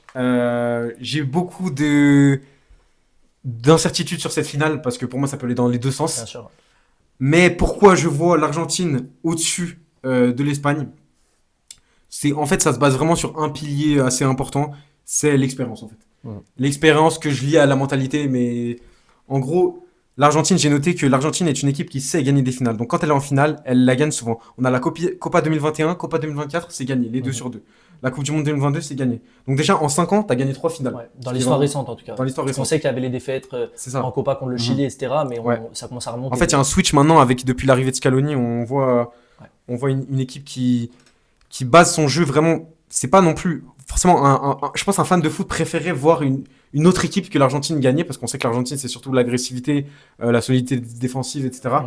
Même si bon, t'as des joueurs de ballon, le GOAT. Mais voilà, en fait, cette solidité défensive va te permettre en fait de poser problème à l'Espagne, qui je pense vont être un peu bousculés durant ce match. Des contacts, même, on l'espère pas, hein, mais potentielles blessures, etc. Et surtout des traitements pour les stars espagnols qui vont être intraitables. Je pense à un Lamine Yamal qui, je pense, va terrasser. Va prendre cher. On sait que ça dérange pas des milieux de terrain comme Paredes ou De Paul de prendre des jaunes. Ils vont aller en mission. Ça va être pour abattre. Et ce que j'ai noté aussi, c'est que on a une équipe d'Argentine qui est aussi, on peut parler d'une certaine maturité, même si à la Coupe du Monde 2022, on a senti aussi déjà une maturité. Mais en soi, j'ai envie de dire, presque rien n'a changé. Si ce n'est peut-être les départs aux États-Unis, par exemple, d'un Rodrigo De Paul et d'un Lionel Messi. Mais on sait que le niveau intrinsèque de ces joueurs n'a pas forcément baissé réellement en qualité. Et donc, avec un cadre par ligne, aussi un gardien, on le connaît, Emiliano Martinez, qui peut être très relou, même pour les séances de tir au but, etc. T'as un Romero toujours au DC. En DC, voilà. Non, c'est vrai. Et donc, voilà pourquoi je les vois le faire. Et aussi comme un symbole pour Lionel Messi. Le meilleur joueur de tous les temps, une communion de tous les joueurs. La question c'est est-ce que Yamal il va venir avec lui soulever le trophée? Il va pleurer de joie ou de tristesse? C'est ma vraie question. Et Yamal en fait va se naturaliser argentin. Ok, donc on va soulever la coupe avec Lionel Messi, c'est ça, avec le maillot des 4 étoiles. C'est ça. Lionel Messi sera dans la coupe. D'accord. Dans la coupe. Ok, voilà, c'est ça. Donc c'est l'inverse en fait, c'est la belle image de avant c'était Messi qui donnait le bain et maintenant c'est OK, j'ai capté. Et prochaine Coupe du monde, donc l'Argentine va la regagner grâce à Lamine Yamal. Ah d'accord. C'est ça. Oui, c'est une naturalisation. D'accord. C'est une On sait que Lamine Yamal a 4 nationalités en fait. D'accord. C'est ça. Il a un beau-père. C'est la nationalité cachée. J'ai capté. C'est ça. OK. Donc voilà pour mon bracket, on va passer à la prochaine section. Bah écoutez, faire un cap en tout cas, c'est bien, on a 3 brackets, 3 vainqueurs différents. Moi j'avais la France, Maxence l'Angleterre, Abel l'Argentine. Ça serait franchement quand j'entends vos brackets, ça me fait un peu plus rêver que le mien quand même, je vous mens pas. Moi c'est vrai que dans mon bracket en fait, j'ai essayé de trouver des surprises, mais en fait c'est beaucoup en 16e et je vois quand même beaucoup d'équipes qui ont ce plafond de verre, qui vont pas réussir à passer. Après je leur souhaite de le passer. Peut-être que je sais pas, dans mon livre par exemple, peut-être qu'un Belgique-Espagne, ça peut basculer du côté de la Belgique. Mais il y a toujours des surprises, même en Coupe du Monde. C'est vrai. Donc, voilà. Je pense qu'il y en aura une. J'ai pas réussi à trouver laquelle dans mon bracket, mais je pense sincèrement qu'en soi, mon bracket va pas se dérouler exactement comme ça. Sinon, c'est la Coupe du Monde, on s'endort un peu hier nature. En plus, à 4h du matin, je pense on va s'endormir. On va s'endormir, voilà. Ok, donc après avoir attaqué cette Coupe du Monde par le prisme des équipes, on va maintenant focus un petit peu plus individuel. Et pour ça, on a 2 chapitres. D'abord, le chapitre des joueurs qui vont surperformer. Donc, je m'explique par surperformer. C'est pas forcément un joueur surprise parce que ça peut être un joueur qu'on attend, mais pas forcément au niveau auquel il sera dans cette Coupe du Monde. Et à l'inverse, les joueurs qui sous-performent, ça sera pas forcément un giga flop, mais ça sera un joueur pour lequel on avait des attentes plus hautes que son niveau réel lors de cette Coupe du Monde. Donc, on va commencer d'abord par les joueurs qui vont surperformer. Je vais commencer avec un des miens parce que je trouve qu'il n'est pas non plus il est hors nature. Excellent. Non, il n'est pas si hors nature que ça, mais je pense que ça intéresse pas Ok. tant que ça. Vas-y. Peut-être on aura des signes peut-être. là-dessus. Ça, on l'a pas répété. Donc, Je sais pas. je vous laisse jump si vous avez le même, réagir, etc. Moi, j'ai du coup, avec la Belgique en surprise, j'ai un milieu belge qui pour moi va surperformer dans cette Coupe du Monde. C'est Yuri Tillmans, donc le milieu de terrain d'Aston Villa, qui sort quand même d'une grosse saison. Aston Villa, on sait qu'il a remporté l'Europa League. Il faut savoir qu'en Europa League, il me semble, je crois que c'est 6 ou 7 titularisations, peut-être un peu plus, mais bon. Et là, 2 buts, 3 passes D, alors qu'on sait que c'est pas un mec normalement des stats. Yuri Tillmans, c'est plus un mec qui va être là pour gérer le milieu de terrain. Et pour moi, avec tout ce que j'ai dit tout à l'heure de la Belgique qui avance un peu masqué dans cette Coupe du Monde, je vois Tillmans en faire une grosse, que ce soit par les stats ou pas, on va voir comment ça se matérialise. Mais par exemple, dans sa campagne de qualif, il avait fait 6 matchs, c'était 3 buts, 1 passe D. Donc il a quand même su se montrer décisif. Et pour moi, même si la Belgique va s'arrêter en quart contre l'Espagne, vu qu'on atteint ce plafond de verre, je pense que Yuri Tillmans, ça sera un des gros contributeurs de cette sélection. Et pour moi, ma prédiction, j'aurais pu le dire top 3 ou quoi, parce qu'on va accompagner chaque joueur surprise et flop d'une petite prédiction un peu pour pimenter un peu la chose. Pour moi, ça sera le meilleur joueur belge de cette Coupe du Monde. C'est-à-dire, je vois pas forcément les jeunes tant rayonnés ou les Kevin De Bruyne, Ouais, tout ça. Jérémy Doku existe dans cette planète. Jérémy Doku Ok. existe, mais pour moi, il va pas Ok. non plus surperformer. Ok. Pour moi, je pense qu'on se souviendra de Yuri Tillmans à cette Coupe du Monde. On lui souhaite, hein. On lui souhaite. Ça en serait- tout cas. ça- Voilà. Je vous laisse parfait aller un peu dans l'ordre que vous voulez. Qui sont vos deux joueurs? On va essayer d'aller du. Ouais. On va en aller, avais on va aller quatre crescendo. T'en avais deux. Moi j'en ai deux, mais j'ai. Ok, ouais, Voilà. Et j'ai donné un petit coup d'œil. Oui, J'ai voilà, donné un le- petit le- coup d'œil. Je veux pas spoil, mais j'ai donné un petit coup d'œil à l'affiche à ma droite et je pense que je vais devoir laisser un peu pour mon deuxième parce que il y a une petite répétition. Ah bon Ouais. Ah, t'es bon. Là-bas, là-bas. Je me doutais un peu. Non, Ah, là-bas. ok. Eh, eh, eh. Ah, ok. Bah attends, qui commence Qui veut y aller Peu importe. Non, mais comment Ouais, vas-y, du coup, Comme ça, du coup, on a le même. Ok. Moi j'ai mis donc. Ok, je commence par le entre guillemets. Pour moi, ça va être plus une révélation que vraiment une surperformance parce que l'autre, Ok. vous allez être choqué Ouais, carrément. ouais. J'ai choisi Joan Manzambi. Ah bah. Non, mais on a les trolls, Allez, mais- quoi Ah, c'est incroyable pour vous. Ouais, Enfin, c'est une folie, Très pardon. fort. Non, mais genre en mode. Mais j'y pensais, moi. Non. C'est vraiment, c'est pas une surperformance. Enfin, ouais. C'est. Enfin, ça va être dingue. Hein, je dis pas. Ah que oui, ça- non, ça non. va être Non, mais après, faut savoir que Ah, c'est très- les trois, on Ah, vient de vraiment la région de Genève. Ah, Forcément, on oui, a oui. cette petite attache. Peut-être que si on le faisait Oui. à un autre endroit, le Paris, podcast, ça, il aurait on n'aurait Ouais, pas c'est eu dingue. 3 fois Joan C'est Manzambi. dingue. Bah, du coup, je te laisse un peu oui, détailler, je pense Maxence, que et je prendrai la fin. Un des- Donc Joan Manzambi, donc milieu de terrain du Freiburg, donc qui on sait qu'il a été en finale, si je dis pas de conneries. Non. Si. Ouais, oui, si, ça- ouais, c'est la finale face Mais à ils se Aston. sont fait. En finale ouais, ouais, de ils perdent d'Europa. 4-0. Contre la Ligue Europa. Non, ça Ah, c'est Europa, la contre Aston conférence. Villa, Contre Aston Villa, Ouais, ouais, ouais. Donc on sait que maintenant Joan Manzambi est on va dire, est un peu une révélation déjà en club. Il est convoité, on a vu par beaucoup de clubs, des grands clubs même, la Première Ligue, la Liga, etc. On verra bien. Et pour moi, ça va être, en fait, moi qui ai regardé les matchs amicaux là, de la Suisse, ça va être la pièce qui va faciliter en fait tout le jeu de la Suisse, notamment grâce à son aisance technique au milieu de terrain, qui va permettre en fait de casser des lignes. En fait, en fait, Joan Manzambi, c'est un joueur, pour moi, il a un rôle que j'adore, ça veut dire qu'il est très hybride, c'est-à-dire que en même temps, c'est un bon milieu défensif Ouais. qui peut te faire des, tu vois, il est long et tout, il peut te faire des interceptions et tout, mais en même temps, c'est Devant, c'est un fort. énorme joueur de ballon. Ouais. C'est-à-dire qu'il peut t'envoyer des caviars, surtout quand on sait que devant, moi franchement, j'aime bien les ailiers de la Suisse et tout, genre ça peut marquer, tu vois. Donc pour moi, c'est vraiment un rôle qui va être très très important pour l'équipe de Suisse, notamment on pense peut-être à côté d'un Xhaka qui va peut-être être plus dans la retenue plutôt défensive. Comme je l'ai dit, il a été titu aux 2 matchs amicaux, donc on voit une confiance de Murat Yakin vis-à-vis de ce joueur. Et aussi, je rajoute, après je vous laisse parler, une dernière stat, qui est que la Suisse a un groupe très facile. Ouais. Donc ça peut facilement assez vite stat et assez vite crever l'écran, notamment quand je Bien pense sûr. face au Qatar ou à la Bosnie, Ouais, ouais. avec Nous, le au respect que j'ai Canada, pour je ces- pense que ça va. voilà, Ouais, ouais. que j'ai pour ces sélections. Et en tout cas, c'est surtout plus que vraiment un pronostic, c'est aussi une Un souhait, envie de le ouais. voir briller en Performer. fait sur la Au plus, ouais. sur la Plus scène belle des mondiale. compétitions. T'as une petite prédiction pour matérialiser cette révélation ou pas forcément? Je vous la laisse. Parce Ok. que ça, j'avais pas trop Moi j'en ai une, d'inspiration. donc ouais, ouais. Moi, j'avais une petite prédiction, c'est au moins 3 passes D et un but. Ok. Parce que Joan Manzambi, c'est maintenant le nouveau numéro 9 de la Suisse. Alors qu'avec Freiburg, il joue beaucoup comme milieu défensif. Il a quand même réussi à mettre en 27 matchs de Bundesliga 5 buts et 5 passes D, alors qu'au début de saison, il n'était même pas titulaire. Au mois de janvier, il a eu un petit pic de forme où il n'était pas très bien. Il est redescendu en remplaçant, puis il est revenu. Donc c'est quand même un joueur qui va pouvoir, je pense, scorer, et là encore plus en équipe de Suisse, où il va tourner soit autour d'un Mbolo ou Amdouni, je sais pas trop comment ça va, en 4-2-2, 4-4-2, je sais pas, oui, sûrement Mbolo. S'il a pu prendre l'avion, j'espère pour lui. Ouais. Du coup, Est-il est-il Je arrivé sais pas. Réponse dans les commentaires. Donc voilà, Brel, réponds-nous dans les commentaires. le leader offensif de la Suisse va scorer. Et je pense qu'il peut marquer justement, parce que moi j'avais mis qu'il passait contre le Portugal. Je pense que ce sera le seul buteur de ce match Ok. et qu'il C'est va marquer fort, le c'est but décisif. Sur une frappe Ok. de loin. Frappe de loin, ce serait beau. Hein. J'ai la vision. J'ai la vision. Je sais pas si c'est un bon jeu de tête, mais en tête, je le vois bien aussi sur un C'est petit bon, frappe de Frappe de loin. lance, c'est fort.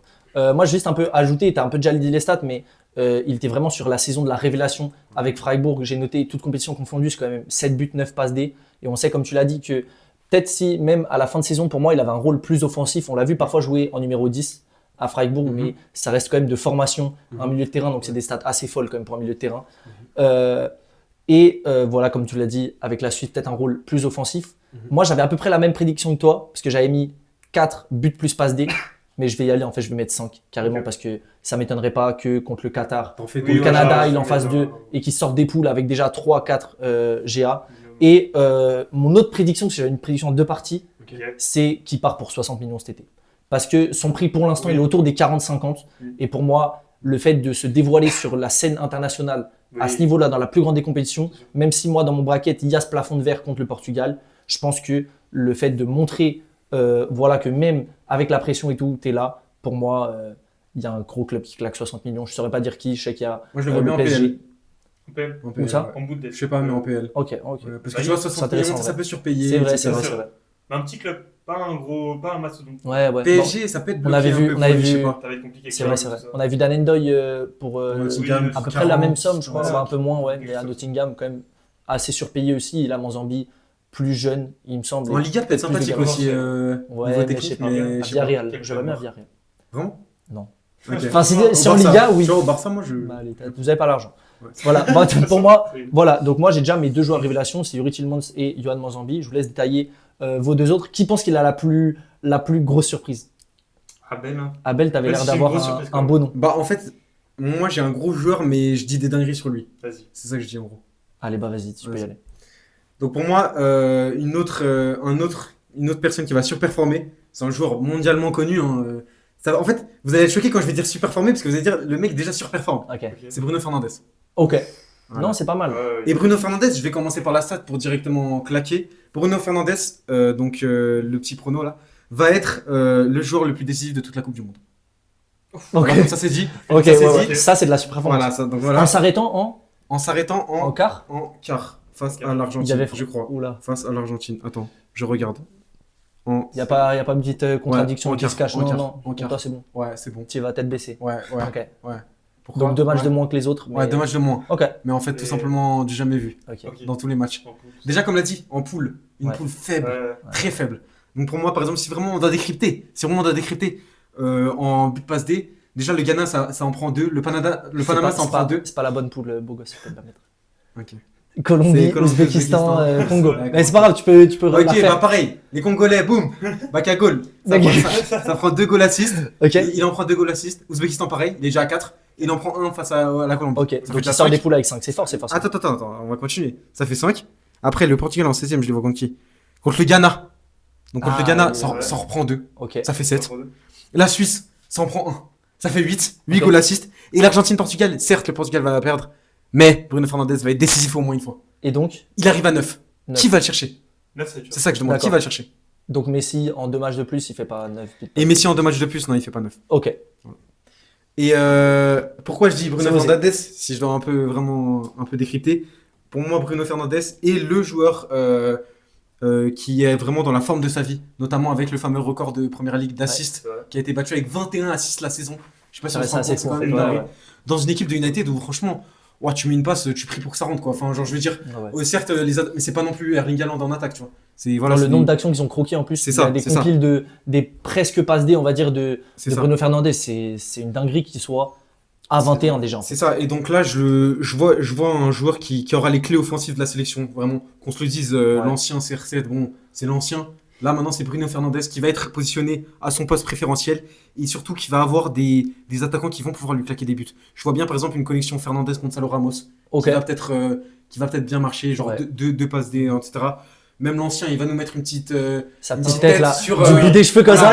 voilà, sur un corner de Bruno. Voilà, c'est ça. Et aussi Bruno qui peut aussi même mettre lui-même des buts. Quand c'est sa formidable frappe de loin, même il peut tirer des coups francs, il peut la rentrer. Donc Ça, je suis pas sûr. Ronaldo. Ouais, on a eu l'info là. Ouais, l'info est Ronaldo, Ouais. Ronaldo qui tire Ok. tous les coups francs Ouais, de cette Coupe du ouais, Monde. ouais. Ok. Tous. Ok, bon. Physique. Les Même coups après francs, non. l'élimination. Ok, ouais. Les pénaltys Les pénaltys, Oh. il touchera Ah, même il pas le croise. ballon, je pense. Je Ah, pense que Bruno ok. Fernandes, il Ok. osera même pas regarder dans les yeux Ronaldo. Ouais. Voilà. Bah, à l'engagement, il va en mettre un. Ok, Parce que c'est lui qui fait l'engagement. ok, Ouais, fort. ouais. C'est lui qui fait l'engagement. Ouais, c'est le gardien En congolais qui jouant malheureusement. Mais Ok, cadré. qui Ouais, fait le la gardien boulette.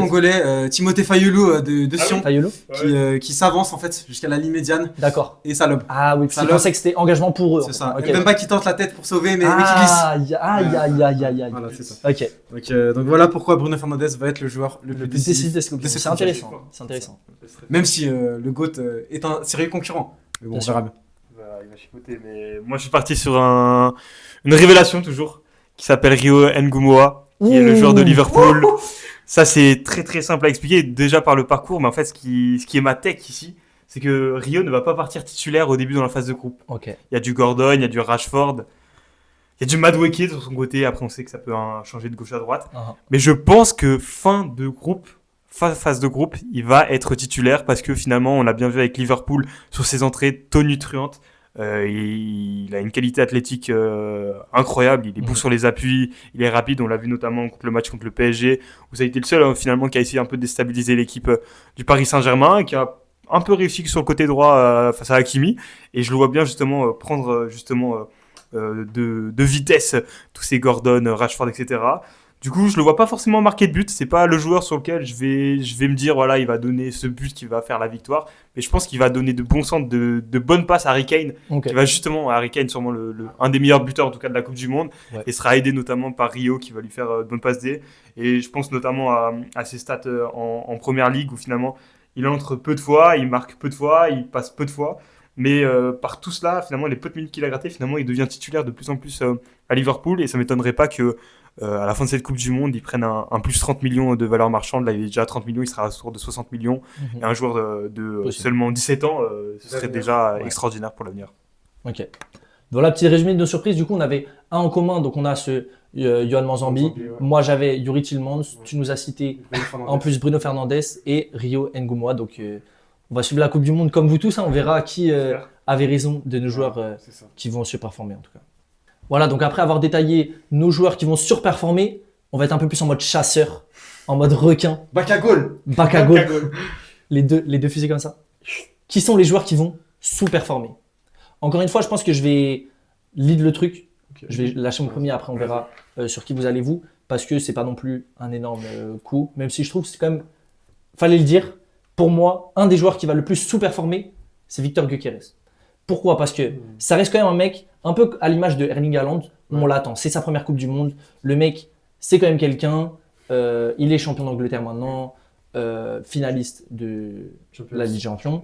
On peut pas dire qu'il arrive masqué, Victor Gyökeres. Pour moi, la Suède, c'est la sélection de Victor Gyökeres cette année. Mais plusieurs raisons. Déjà, pour moi, il y a une poule compliquée. Les Pays-Bas, le Japon, c'est pas des équipes faciles. Même contre la Tunisie, je pense que la Suède, ça peut avoir du mal, même si fondamentalement, je les vois gagner contre la Tunisie. Et surtout, le gros blocage, c'est que si tu as la Suède en meilleur troisième, en tout cas moi comme je l'ai fait, on a ce 16e contre la France. Et là, pour moi, ça ne va pas exister. Pareil que ce que je disais avant, pour la Norvège, pour moi, c'est un 2-3, 4-0. Et du coup, ma petite prédiction pour le flop de Victor Gyökeres, qui pour moi va faillir dans ce rôle-là de leader, de mener sa sélection au plus haut dans cette Coupe du Monde. Pour moi, ça va être grand maximum, et encore j'hésite même sur le nombre à le baisser, mais je pense que je suis déjà bien, maximum 2 buts dans cette Coupe du Monde. C'est-à-dire que en fait, moi, je vois pas de but contre la France. Je pense que je me couvre un peu si ça met un doublé contre la Tunisie, mais fondamentalement, je le vois pas mettre de but contre les Pays-Bas ou contre le Japon. Si j'avais voulu mouiller carrément, j'aurais dit aucun but. Mais il y a quand même ce match contre la Tunisie. Voilà, on se protège un peu. Je pourrais peut-être dire même maximum un but. Dans mon esprit, il marque que contre la Tunisie. Mais voilà, donc mon premier flop, c'est Victor Gyökeres, qui veut Vas-y, Max. Un autre suivre. top. Bah, je vais rester dans quand même les gros joueurs. C'est Ousmane Dembélé. Ousmane Dembélé qui. Ah, on l'a aussi. On peut partager, mais Ousmane Dembélé qui on peut parler d'un peut-être deuxième ballon d'or qui arriverait. Je pense que ce sera compliqué parce que Ousmane Dembélé, il arrive dans un effectif qui est construit autour de quand même Kylian Mbappé dans ce rôle d'axial. Et finalement, Ousmane est en second attaquant. Ça a été compliqué déjà le match hier soir contre l'Irlande du Nord. On voit un Ousmane qui touche pas beaucoup de ballons. En première mi-temps, il touche que 26 ballons. C'est le moins de l'équipe de France hors Mike Maignan. Finalement, je pense que le rôle de MOC lui convient pas tellement que ça. Et je pense même que après la phase de groupe ou à la fin de la phase de groupe, je pense que sa place de MOC sera prise soit par un Ryan Cherki, soit par un Akliouche, mais il y a très peu de chance. Et je pense que finalement, même si l'équipe de France allait au bout, comme le pense Pablo, je pense que finalement ce sera sur le banc sa place et ça pourra faire tâche un peu pour le classement pour le Ballon d'Or. On en parlait dans la voiture en plus. Pour revenir ici, exactement. Le fait de remplacer Dembélé en 10 par Cherki, t'as bien masqué le... T'as vu ? Donc moi pareil, j'avais Ousmane Dembélé comme pour toutes les raisons que Maxence a expliqué. Et mon petit prono du coup moi sur Dembouz, c'est moins de 3 goal assists dans toute la compète. Ok. Ce qui est affreux un peu. Et je le vois quand même peut-être aller, il va gratter peut-être son 2 goal assists grâce au match face à l'Irak et tout, mais sinon les gros matchs je le vois inexistant. Et on voit en plus la montée en puissance d'Olysée, ça va lui faire de l'ombre. Et du coup je fais mon deuxième flop directement. Mon deuxième flop c'est Jude Bellingham. Ah ouais, le même. Ah ouais, c'est trop fort ce qui se passe. Ça. Ah ouais, non. Je suis choqué. Jude Bellingham, pourquoi ? Bon, on sait déjà que sa saison à Madrid, on va dire que c'est la moins réussie. Elle est pas catastrophique, mais c'est vraiment pas la forme de sa vie. Et je pense du coup en complément de mon pronostic de l'Angleterre qui va flop, que tant de pression va l'effacer dans les grands rendez-vous, on va pas le voir. Et on sait aussi que Thomas Tuchel notamment met en place au milieu de terrain un tournus qui fait que Jude Bellingham n'est même pas sûr en fait. C'est quand même une dinguerie d'être titulaire, c'est vrai, notamment avec un Kobbie Mainoo que Thomas Tuchel aime beaucoup et pourrait lui chipper sa place. Donc pour moi Jude Bellingham va être le flop de la compétition et va être le symbole du naufrage de l'Angleterre. Je suis pour le naufrage de cette équipe. T'y vas, tête baissée. Et donc 0 goal assist Jude Bellingham. Ok. Ouais, 0 c'est cru. Ok, 0. Ouais, 0. Waouh.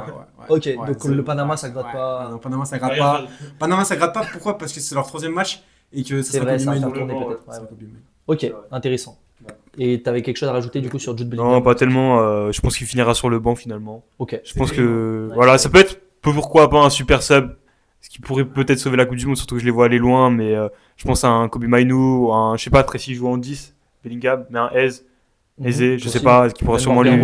Rodgers, il y a beaucoup de gens qui vont lui passer devant. Et je pense qu'en plus, je sais pas si mentalement il est très bien en ce moment avec la saison du Real, il sort quand même tronqué, donc saison compliquée. Il fait plus la haircut, il sort de tôle. Il commence à être dégradé là.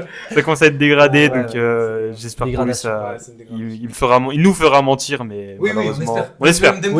Même Dembouz, c'est pas des combats. C'est pas des combats. Un ou deux, mais on l'a compris. Donc voilà. Moi je vais y aller. Vous aviez les deux mêmes. Moi j'ai pris mon petit Victor Gyökeres, c'était pour laisser le meilleur pour la fin. Pour moi, un des joueurs qui va se performer, c'est Lionel Messi, son GOAT. Je vais m'expliquer. Je me désolidarise. Je vais m'expliquer. Déjà, certes c'est sa dernière Coupe du Monde, tout ça. Pour moi, il y a un malus avec l'Argentine, que ce soit la deuxième de venir vainqueur sortant, c'est que t'as pas la même dalle. On connaît les Paredes, De Paul, tout ça, à la fin de la Coupe du Monde. Ça me faisait plus plaisir de la gagner pour Messi que pour moi-même. Il disait carrément, c'est fou de dire ça en vrai quand t'es joueur de foot. C'est ton objectif normalement de gagner la Coupe du Monde. Non, c'est logique, c'est totalement logique par contre. C'est logique, c'est ok. Maintenant, en fait cette réflexion tu l'as plus parce que pour moi, t'as déjà fermé le débat du GOAT en remportant cette Coupe du Monde et surtout, tu t'es déjà ancré dans l'histoire de l'Argentine, carrément tu as l'impression pour eux à côté de Lionel Messi sur la photo de famille. C'est-à-dire que dans les bureaux de la fédération argentine où tu as Messi comme ça, De Paul il a réussi sa vie parce qu'il est en arrière-plan sur la photo, c'est déjà bien. Il a pris la photo. Exactement. Et du coup, tu n'as pas cette hargne d'aller la chercher. C'est pour ça que je voyais notamment l'Argentine s'arrêter en quart contre le Portugal.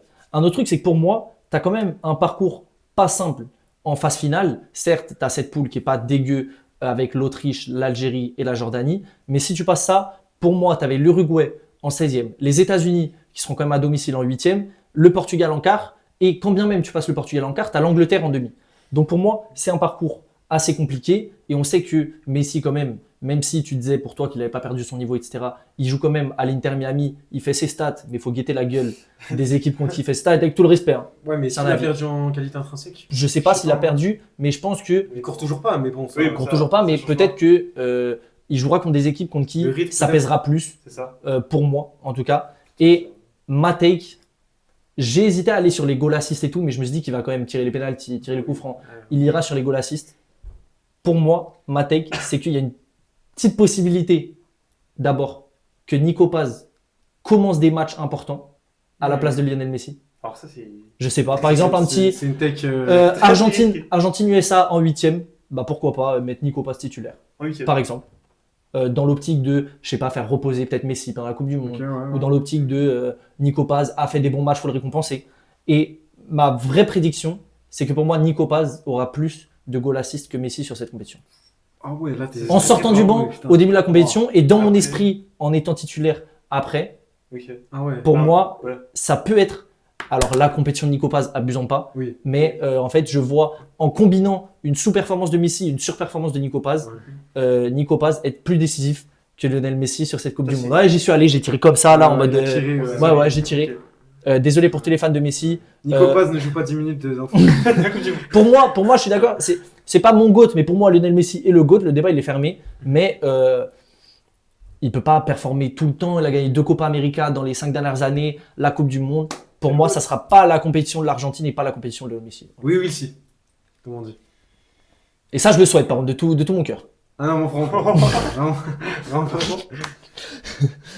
Voilà, donc après avoir fait les chapitres collectifs, ensuite les chapitres individuels, on va passer au petit jeu. On avait fait le quiz la dernière fois au récap de la saison. On va maintenant faire une draft. Donc une draft, peut-être que vous connaissez le concept, sinon je vous l'explique. Chacun son tour, on va choisir un joueur à mettre dans son équipe, sachant que la condition, c'est qu'il y a un joueur par pays en tout dans nos 3 équipes. Ça veut dire que si j'ai le first pick, que je choisis Lamine Yamal, personne ne pourra prendre de joueurs de l'Espagne, ça sera bloqué. Et plus on avancera, plus il y aura d'équipes bloquées, plus il faudra aller sur les équipes de seconde zone, plus il faudra aller piocher. En plus, il faudra compléter les postes manquants de son 11. Donc pour moi, ça va être un bordel, même si en soi, il y a 48 équipes dans cette Coupe du Monde. Mais voilà. La question que vous posez peut-être, qui va avoir le first pick? Qui va avoir le deuxième? Qui va avoir le troisième? Je sais Ouais. pas. Déjà, une question à poser. Est-ce que vous préférez faire 1, 2, 3, 4, 5, 6 et faire un rond ou 1, 2, 3 et redonner le 4, 5, 6, 7, 8, 9, etc. Ah, on fait comme ça. En rond? Moi, j'aime bien le truc qu'il a le double. Le double pick? Ouais, Ok. c'est pas mal. Ok. J'ai un petit jeu pour choisir les positions. J'avais préparé un petit quiz. Ouf. Je me suis dit, en fait, je le garde pour après. On va le faire Ah, en, enfin, bonus. en externe parce que j'ai trouvé un meilleur jeu. On On va faire ouverture de booster Panini. J'ai C'est fort. 3 paquets Panini. Oui. Hop là. J'ai fait genre, j'en avais pas, en fait, j'en avais carrément. Mais j'ai pas l'album. 3 Panini. Celui qui tire le meilleur joueur Ouais. pourra décider de sa place. Peut-être Ok. qu'il veut le first pick, peut-être qu'il veut le 3 et 4, on sait pas, mais on verra. Je vous laisse choisir. Allez. Et attends, on va ouvrir en même temps. Ok. Donc à chaque fois, on va dévoiler la première carte Première carte. en même temps, etc. Il y a un sens ou... Et on fera- Ouais, là, c'est devant. C'est-à-dire si tu veux pas voir. Donc tu- on Moi, je voilà. regarde pas, Ouais, bon, comme vous, si on peut regarder le premier, c'est pas grave. Donc à chaque fois, on va annoncer et faire un peu le point. Quoi, en on, mode- on montre la première en gros. On l'annonce, on n'est pas obligé de le montrer à la caméra, mais et on fera un point à chaque fois, qui est premier, qui est deuxième, qui est troisième. Ok. Ok, moi mon premier joueur c'est Odiljon Amrobekov, c'est un ouzbek. Je suis dernier. Moi, c'est KVC. C'est un Ok. turc. Moi, c'est le suédois de Barça, Bardi. Oh là là, Maxence prend le lead. Un petit... Parce qu'il y a 7 cartes par. Ouais, il y a 7 Oh, cartes. bah, Ah, allons-y. dans le bon. Ok, moi j'ai Thomas Shori. Ouh, lolo, le tchèque. Rami Rabia. Ah, lâche sa poteau. Arda Güler. Oh là là. Il a le pack de l'année. Ok, Maxence. Et on joue que sur la meilleure carte. Attends. C'est que la meilleure carte. Oui. Ok, moi j'ai Saleh Abou Al-Shamat, un Saoudi. Ok, Rodri. Moi, j'ai Pablo Carrier. Non, alias Brendan Aronson. Ok, Allez, ah ouais, c'est fort. Je prends Ah ouais, par contre, Rodri, là, C'est il prend très une fort. vraie option. Hein. Imbattable. J'ai du lourd. Moi, j'ai Alex Freeman des USA. Ahmad Diallo. Ok, Oh, c'est fort. Troche-bof de Norvège. ok. Yes, On reste sir. pour l'instant 2-2. Abel, Maxence, moi. Ah là, c'est catastrophe. On joue que sur le meilleur joueur. À la fin du pack, sur le meilleur joueur. Ah, ok.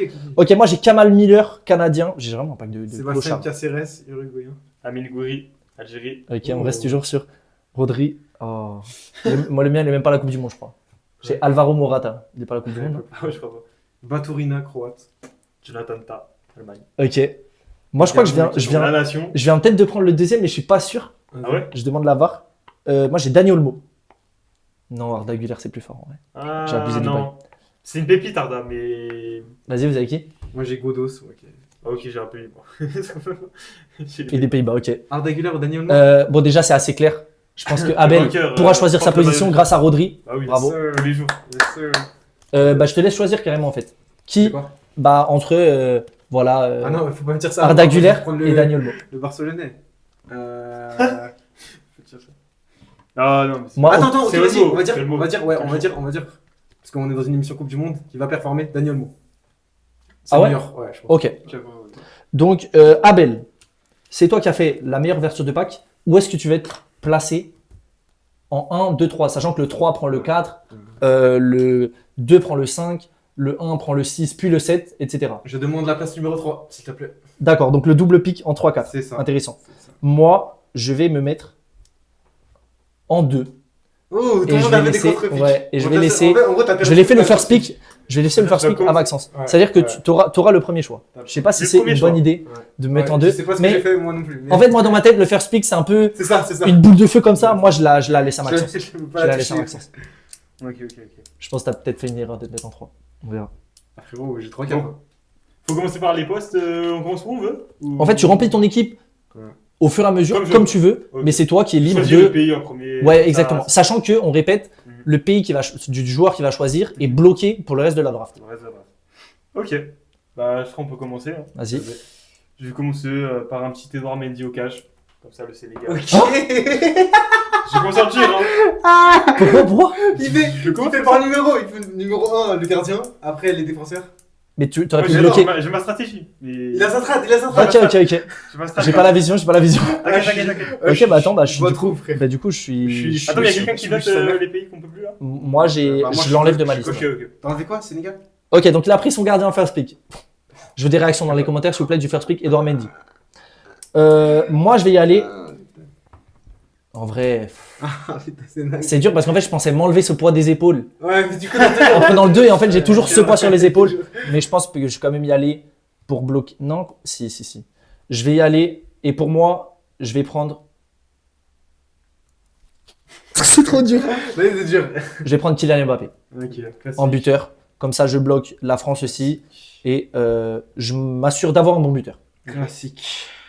Du coup, là, j'ai droit à 2 mecs, c'est ça? Ouais. C'est dur. Ouais, c'est complexe. Putain. Ok, moi, je vais mettre Lamine Yamal. Ainsi que Harry Kane. Lamine Yamal, Harry Kane. C'est trop fort.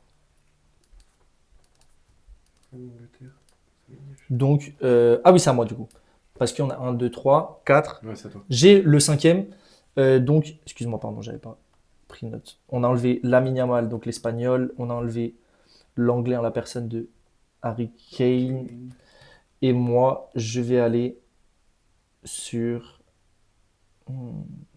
C'est compliqué. Je vais miser sur 2 joueurs qui ont une connexion presque naturelle. Ça, 2. Non, mais parce que à compléter avec Mbappé. Ah, ok. Deux joueurs qui savent se trouver. Ok. Tout ça, bah, je vais prendre Vinicius Junior, Ok. ailier gauche, Brésil. Il fait une drasse pour enlever le réelle. Brésil. Il fait une drasse réelle. Maxence, le 6e choix te revient. Julian Alvarez, Argentine. Ok. Ah, Lime Gaz. Là, tu vois Lime Gaz. Là. C'est vrai. Lime Gaz. Et tu as aussi le 7e choix en fait, vu que Ah, je dois ça enchaîner là revient vers toi, ouais, exactement. Lime Gaz. Ah, c'est dur. Luis Diaz, Colombie. Lime Gaz, là, il commence à me gazer. C'est un beau choix. Ok, vas-y. Donc, S'il te plaît, Pablo, s'il te plaît. donc. Wow. Ah non, non, non, C'est non. trop non, compliqué. non, Je viens de voir que j'ai non. déserté un poste. J'ai déjà plus personne dans ce poste-là. Ah non, il y a un mec. Moi, je vais aller sur un mec qui, pour moi, fera sa Coupe du Monde. Et je pense que ce poste-là, il n'y a pas tant de mecs que ça quand Non, je regarde ma liste. mais- Je vais prendre Florian Wirtz en Vas-y, numéro prends, 10. prends. Je J'adore, le donne, prends. moi. Je le donne. Oh, merci, pote. C'est où l'Allemagne? Ok, c'est où l'Allemagne? Ok. Donc là, j'ai deux choix. Oh, quel rical quand t'as deux choix, frère. Bah, déjà, qui d'autre que Bruno Fernandes? Ok. Au mitard. Putain, j'ai dégoûté, j'ai oublié les Portugais. Je suis trop bête. Ainsi que Achraf Hakimi Ouais, en c'est fort. défenseur droit. C'est bien, c'est bien. Le Maroc, il est où, le Maroc? Je pas mis le Maroc. J'aime bien ma team. Hein. Ça vous, les gars. Ok, c'est à moi. Ah, j'ai mis là, Achraf Hakimi. Je pense que je dois aller sur un central là parce que j'ai personne. Même au milieu en fait. Je vais aller. Ouais, si je pense que je vais faire ça. Je vais aller du côté des Pays-Bas et je vais m'assurer un central d'expérience en la personne de Virgil van Dijk.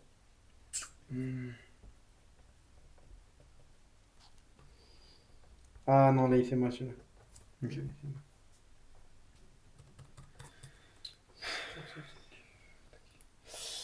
Ah, je veux ces mecs-là. Je Faire, pars sur du attends. milieu de terrain. Toujours Amérique latine, Moïse Caicedo. Non, je voulais le prendre. Pas que je Je prenne l'avais mal. allez vite, après. frère. Je l'avais Faut pas aller après. le prendre. Ça va être terrifiant. Moi, je vais devoir aller dans les tréfonds. Ok.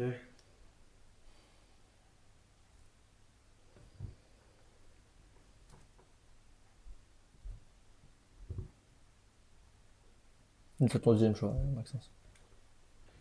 Je vais compléter mon attaque avec du Mossala. À droite. Ça me dérange pas. J'avais oublié. Ça me dérange pas, par contre. Ok, c'est fort. Moi, je vais aller sur du milieu de terrain. Non, non, non. Vu que j'ai pas de milieu. Non, non. Et Y a je vais. personne. Si, si, si. Non, du non, monde, non, Je vais non. rajouter. Non, non, non, non. Tu l'as pas, tu l'as pas. Non, oui, je sais. Je vais rester en Amérique latine. Non, c'est un gars que je veux. Non, Et s'il te plaît, laisse. La connexion Mbappé, Non, oui, oui, oui. non, Je vais prendre Federico Valverde. J'allais le prendre juste là, frère. Et bon, Ah, avec Caicedo, j'étais fallait dégoûté. que je prenne Valverde. Donc ça enlève l'Uruguay. Vas-y. Toi, t'as dit qui juste après, juste avant, pardon? Caicedo et Salah. Uruguay, ils sont. Ok. Ok, moi, je vais partir sur.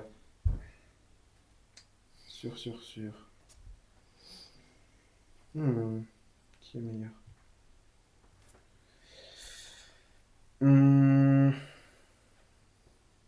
Ah, c'est déjà complexe là. Ouais, on me dit tic-tac hein, dans l'oreille. Ok, On me dit qu'on doit rendre le studio dans 30 minutes et qu'il faut se dépêcher sur les choix. vas-y, c'est bon. Je vais partir sur un défenseur central en la personne de Gvardiol. Ah, tu m'as- j'avais la. Il y a la bête. Et je vais finir mon attaque du coup qui a déjà Bruno Fernandes, Lamine Yamal et Harry Kane avec Jérémy Doku. Ok. C'est pas mal, effectivement. Donc, le choix me revient. T'as tous les attaquants? Ouais. Je t'ai gardé l'attaque alors. En même temps, il faut que je prenne dans les. Ah là, je suis dans la sauce, bon, les gars. Je pense que celui-là, je peux le garder un tour de plus. Je vais peut-être essayer. C'est trop dur. Je vais sécuriser mon deuxième milieu en la personne de l'ancien MVP de Serie A, Scott McTominay.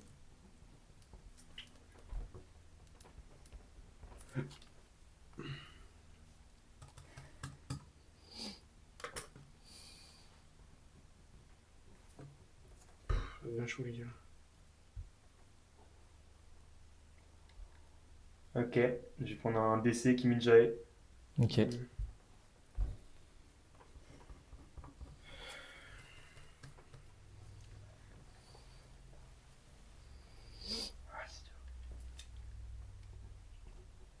J'ai un deuxième choix là. Ouais, ouais. Bah, Alfonso Davies à gauche. Ah, je voulais le prendre après. Classique. Ok, c'est fort, c'est fort. Moi, je vais faire un choix fort.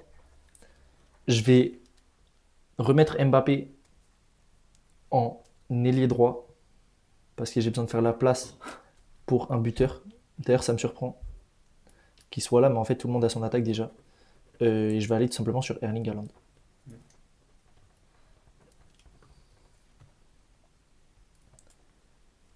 Ok. Moi,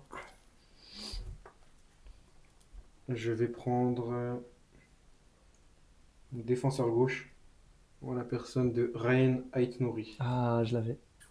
C'était dans ma liste. Tac.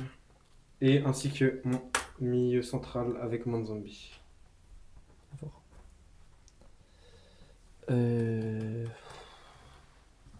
J'hésite, parce que là, il reste déjà plus beaucoup de choses.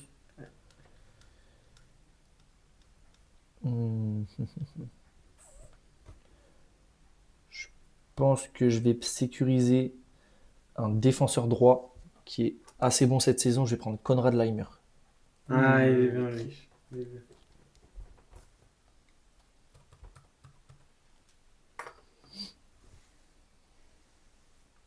Je vais prendre un latéral droit, Serginho Dest, États-Unis. Pas mal. Et un autre milieu de terrain, ça sera un MOC, Canatoglu, Turquie. Ok. On enlève les Turcs. En fait, c'est dur parce qu'il n'y a que des petites nations, mais en même temps, si tu te fais enlever cette petite nation-là, t'es cuit. Je regarde ce que j'ai en magasin. Vous avez vos centraux? Il me manque un. Il m'en manque un. Je crois que je vais aller sur Ah ouais, un petit choix qui est un peu j'ai envie de là. épicé. Je vais aller du côté de l'Ouzbékistan. Ouais, je l'avais mis. Oui, Ah, c'est oui. très fort ça. Abdokadir Roussanov, Ah, c'est très fort. en deuxième décès. Et attends, le Sénégal était pris ou pas? Oui, Edouard Mendy. Ah oui, c'était son first pick. Je suis dans la sauce là. 2 choix pour Abel. Il t'en reste 3, non? Si je me trompe pas. Ouais, c'est ça. Donc c'est Ok. Alors, avant-dernier choix. moi, il me reste un DC, un MC et mon gardien. Ok. Alors. Je vais te prendre. Je vais te prendre qui? Ah, je sais plus personne, les gars. Trop dur. C'est dur de fou. Ok, je vais te prendre en MC, du coup. Julio Enciso. Ok. Et en DC, je vais prendre Guéladoué. Non, je l'avais juste après. Double Strasbourgeois. Ah, je suis deg. Je voulais glisser Laimer à gauche pour mettre Guéladoué à droite. Tu m'as niqué mes plans. Donc moi, il me reste mon défenseur gauche et mon gardien. Je vais aller. Trop dur. Ouais, inquiétant. Mhm. Ah, j'avoue.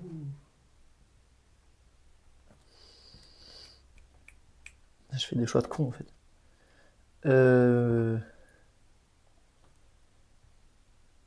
Ok, je vais reglisser Laimer à gauche, en défenseur gauche. Il a déjà joué à ce poste. Et je vais mettre Wan-Bissaka en latéral droit. Ouais, c'est fort.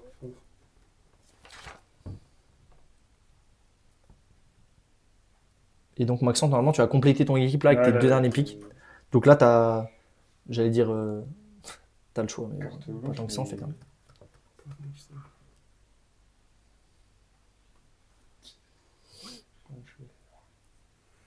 Je crois que je vais avoir un trou. On n'a pas dit la Croatie, je crois. Si, C'est Vas-y. Virgil. il a pris Gvardiol. Ouais. Ok, du coup, au milieu de terrain, je mets République tchèque, Soucek. Ok, Ouais. ah, c'est fort. C'était dans ma shortlist aussi. Et il te reste quoi comme poste pour compléter? Là, j'ai un décès, et c'est là que il me manque des pays. Ça me manque un. Et moi, j'avais des décès dans mes notes là, dans ceux qui me manquent. DC. En fait, je vois pas le pays là qui me manque. Japon, Suède, Tunisie, Ghana. Le mec, il a pas. Japon, on a fait. Ah bon? Non, Ah, on n'a pas fait Non, il me semble pas. Non. après, il va trouver un. Wesh. Bah, si. Moi, dans mes notes, j'ai un central du Japon. Allez, Seko. C'est qui ça? Fofana. Non, Seko. Non, c'est vraiment En japonais? Ah, ok. Qui joue au Havre, Seko. qui est sélectionné. Ah, oh, C'est fort. Qui était à Zurich. J'avais Tomiyasu, mais c'est vrai qu'il est pas dans. Oui, Il est pas à j'avais son plus. prime, quoi. Ouais. Moi, j'ai plus que le gardien à compléter. S'il te plaît, prends-le-moi pas. Et en fait, j'ai 2 choix trop différents. Prends-le-moi Mais pas. je pense que dans tous les cas, tu auras l'autre. Ah non, je te jure, moi j'ai qu'un choix. Ah ouais? Ah Moi, ouais. j'ai soit l'expérience, soit la jeunesse. J'ai la jeunesse en la personne de Ronwen Williams, le gardien de l'Afrique du Sud. Mais je pense que ça sert à rien d'aller sur la jeunesse dans une Coupe du Monde. Et je vais aller sur un des pays organisateurs. Je crois qu'on l'a pas fait. Je vais prendre Guillermo Ochoa au cage. Ok.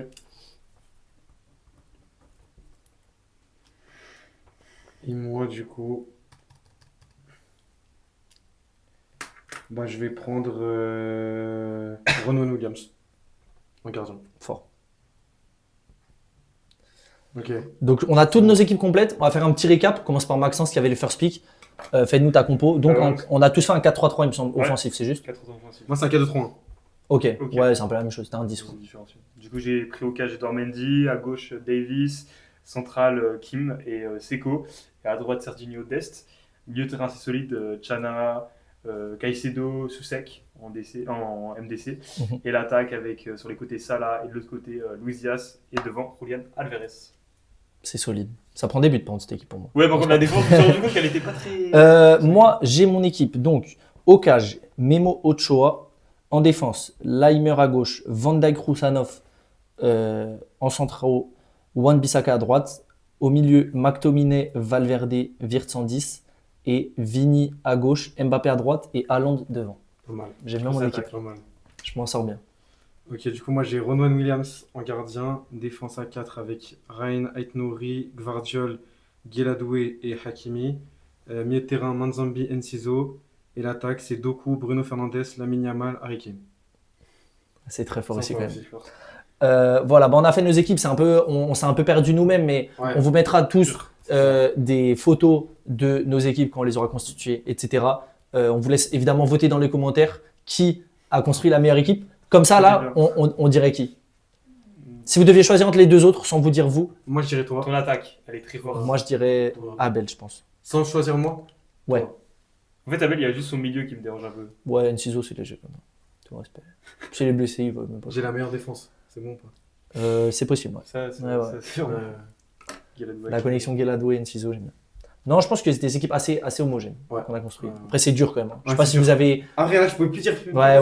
Là, j'avais peur. Moi, dans mes notes, je vous dis que j'avais Akram Afif. J'avais Jean-Rickner Bellegarde pour Haïti. Ah oui, c'est Bon, il y a Gyökeres qu'on n'a pas dit, mais en même temps. Non, il y avait un bon c'était joueur dur à personnel, trouver c'est d'autres. Semenyo pour le Ghana. J'ai cité, mais du coup, j'ai c'était pris ouais. Haaland. En fait, je voulais mettre Semenyo à droite jusqu'à ce que je me rende compte qu'il y avait la Norvège. Et du coup, je me suis dit, autant prendre. T'avais Bellegarde MC aussi ou pas? Bien sûr. Évidemment. C'est déjà. Sinon, j'avais qui Altamari. Talbi en défense, Altamari, évidemment. Jordan Mehdi Ayew. Taremi. Voilà. Amir Mourillo. Je vous l'ai dit. Ok. Non, voilà, bah. Attends, moi, je voulais Frenkie de Jong. Je voulais Frenkie. T'as pris Van Dijk. Autre Pays-Bas. Dur, hein, quand même, l'exercice. Ouais, ouais, En fait, je pensais qu'on allait pas autant buter. C'est vrai qu'il y a quand même Et vers pas la mal fin, de ça petites complète. sélections. Après, Ouais, finalement. ouais, voilà, c'est ça. Bah, franchement, en tout cas, c'était un plaisir quand même, cette draft. Ouais, ouais. Et c'était plaisir en général. On arrive à la fin. On a fait, sans vous mentir, on est à, je pense, une belle heure et demie de tournage, mais je pense que ça va se ressentir hein, au montage. On verra, ça va être très long à monter. En tout cas, les gars, toujours un plaisir de faire ces podcasts avec vous. J'espère que ça vous a plu. Ouais, Ton petit ressenti, un peu, c'est peut-être un souhait, un combat, un ressenti pour cette Coupe du Monde. Dis-nous un petit dernier truc, une dernière parole, Abel. Le GOAT va soulever sa deuxième Coupe du Monde. C'est Ok. mon combat. CR7 n'a pas gagné le Coupe du Monde, on me dit dans l'oreillette. Il l'a pas encore gagné. Ça bug, les gars. Ok. Maxence, pareil, un petit combat, un petit souhait. Mbappé avait laissé un dernier tweet en partant de cette Coupe du Monde. J'attends juste que nous reviendrons, qui va casser Internet. Même si j'avais dit l'Angleterre, mais je pense que la France, je l'espère au plus profond de mon cœur, comme Pablo a rajouté une petite étoile là, encore une. Ici, là, ce serait beau. Ce serait beau. Moi, franchement, la même. Hein. J'espère, en tout cas, que la France va nous faire rêver et que, en général, cette Coupe du Monde, malgré le contexte, malgré tout tourner vers l'argent, que quand même cette Coupe du Monde, on restera sur le jeu et que cette Coupe du Monde va nous mettre des étoiles plein les yeux, comme d'habitude nous mettent les Coupes du Monde des étoiles plein les yeux. En tout cas, merci beaucoup d'avoir regardé cet épisode du podcast du Sport Hexagonal. Si vous aimez ce format, dites-le nous en commentaire. On en refera peut-être prochainement, peut-être pour des previews, comme on avait fait l'année dernière, des recaps, ou peut-être même des quiz. On verra quoi faire, mais en tout cas, on alimentera cette chaîne de podcast. Vous reverrez évidemment Abel et Maxence. Merci beaucoup à vous deux, en tout cas, les gars. Merci à toi. Merci à toi. Et on se retrouve prochainement sur la chaîne de Sport Hexagonal. Ciao. Ciao.